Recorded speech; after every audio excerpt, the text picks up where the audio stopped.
नमस्कार दोस्तों। आज मैं आपको कहानी के माध्यम से मौन रहने की ताकत के बारे में बताने जा रही हूँ। बहुत समय पहले की बात है। एक गांव में एक जवान व्यक्ति था जिसका नाम मोहन था। मोहन बहुत बातूनी और उत्साही था। वह हर समय बोलता रहता था, चाहे उसकी बातों का कोई महत्व हो या ना हो। उसकी आदत थी कि वह किसी की चर्चा में अपनी राय देना चाहता था, चाहे वो राय सही हो या गलत। उसकी इस आदत से लोग परेशान रहते थे, लेकिन वह खुद इस बात को नहीं समझता था। उसी गांव में एक बुद्धिमान बौद्ध भिक्षु रहते थे, जिनका नाम आनंद था। आनंद अपने ज्ञान, धैर्य और मौन के महत्व को समझाने के लिए जाने जाते थे। वे अक्सर गांव वालों को सिखाते थे कि चुप रहना कैसे हमारे जीवन में शांति और संतुलन ला सकता है। एक दिन गांव के कुछ लोग आनंद के पास आए और मोहन की आदत के बारे में शिकायत की। आनंद ने मुस्कुराते हुए कहा, मुझे मोहन से बात करनी होगी। अगले दिन आनंद ने मोहन को अपने आश्रम में बुलाया। मोहन खुशी खुशी वहां पहुंचा और बोला, गुरुजी, आपने मुझे बुलाया? आनंद ने धीरे से कहा, हाँ मोहन, मैंने तुम्हें एक कहानी सुनाने के लिए बुलाया है। क्या तुम सुनोगे? मोहन ने उत्सुकता से कहा, जी गुरुजी, मैं जरूर सुनूंगा। आनंद ने कहा, बहुत समय पहले की बात है। एक राजा था जो बहुत ज्ञानी और न्यायप्रिय था। उसका एक वफादार मंत्री था जिसका नाम चंद्र था। चंद्र राजा का प्रिय था और हमेशा उसकी सलाह मानता था। लेकिन एक बात थी जो चंद्र को परेशान करती थी। राजा की आदत हर छोटी बड़ी बात पर तुरंत प्रतिक्रिया देने की थी। राजा को बोलने की आदत थी, चाहे वह आवश्यक हो या ना हो। चंद्र ने सोचा कि राजा को चुप रहने के महत्व के बारे में सीखना चाहिए। एक दिन चंद्र ने राजा से कहा, महाराज, मैं आपको एक महत्वपूर्ण बात बताना चाहता हूँ। राजा ने कहा, बिल्कुल, बताओ चंद्र। चंद्र ने कहा, महाराज, क्या आप जानते हैं कि मौन में कितनी शक्ति होती है?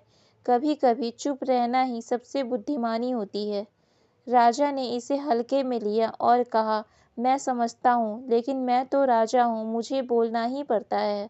चंद्र ने कहा, राजा को एक परीक्षण की सलाह दी। उसने कहा, महाराज, आइए एक सप्ताह के लिए एक प्रयोग करें। इस दौरान आप केवल तभी बोलेंगे जब बिल्कुल आवश्यक हो। देखें कि इसका क्या परिणाम होता है। राजा ने चंद्र की बात मान ली और परीक्षण शुरू हो गया। अगले कुछ दिनों में राजा ने पाया कि जब वह कम बोलता है तो लोग उसकी बातों को अधिक गंभीरता से लेते हैं। उसने देखा कि उसकी समझदारी और निर्णय लेने की क्षमता बढ़ती जा रही है। राजा ने महसूस किया कि जब वह चुप रहता है तो उसे सोचने और सही निर्णय लेने का अधिक समय मिलता है। वह अपनी गलतियों को भी बेहतर ढंग से समझ सकता है। इस प्रयोग के अंत में राजा ने चंद्र को बुलाया और कहा, चंद्र, तुम सही थे। चुप रहना वास्तव में बहुत महत्वपूर्ण है। इससे मुझे शांति और संतुलन मिलता है।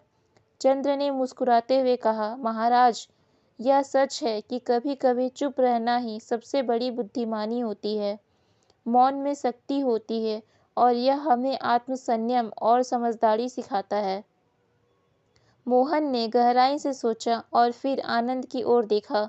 गुरुजी, क्या आप कहना चाहते हैं कि मुझे भी कम बोलना चाहिए और चुप रहना सीखना चाहिए? आनंद ने धैर्यपूर्वक कहा, हाँ मोहन, चुप रहने से हमें कई फायदे मिलते हैं। जब हम चुप रहते हैं तो हम अधिक सुन सकते हैं, अधिक समझ सकते हैं और सही निर्णय ले सकते हैं। इससे हमारी सोचने की क्षमता बढ़ती है और हम आत्मसंयम सीखते हैं। मोहन ने सोचा और फिर धीरे धीरे कहा, गुरुजी, मुझे समझ में आ गया है। मैं अपने बोलने की आदत को सुधारने का प्रयास करूंगा और अधिक चुप रहने का अभ्यास करूंगा। आनंद ने संतोषपूर्वक मुस्कुराते हुए कहा, यह तुम्हारे जीवन के लिए एक महत्वपूर्ण कदम है मोहन। याद रखो, मौन में शक्ति होती है। यह हमें आत्मसंयम, धैर्य और समझदारी सिखाती है। मोहन ने आनंद के पांव छूकर आशीर्वाद लिया और संकल्प किया कि वह अपने बोलने की आदत को सुधारने का प्रयास करेगा उसने अपने शब्दों का सही उपयोग करने और सोच समझकर बोलने की अभ्यास शुरू किया। धीरे धीरे उसकी जिंदगी में बदलाव आने लगा, उसके संबंध सुधरने लगे और लोग उसे सम्मान और प्रेम देने लगे। आनंद ने मोहन को देखकर गर्व महसूस किया और सोचा कि अगर हर व्यक्ति चुप रहने के महत्व को समझे और इसका पालन करे, तो यह दुनिया की कितनी सुंदर और शांतिपूर्ण हो सकती है। चुप रहने के फायदे को पहचानकर मोहन ने अपने जीवन की सकारात्मक दिशा में बदल लिया और एक नई शुरुआत की। इस प्रकार आनंद और मोहन की कहानी ने गांव के लोगों को चुप रहने के महत्व की महत्वपूर्ण शिक्षा दी। सभी ने मिलकर यह संकल्प लिया कि वे अपने शब्दों का सही उपयोग करेंगे और मौन का पालन करेंगे। इससे गांव में शांति, समझदारी और संतुलन का वातावरण बना रहेगा। दोस्तों, अगर आपको हमारी कहानी पसंद आती है तो हमारे चैनल को लाइक और सब्सक्राइब ज़रूर करें।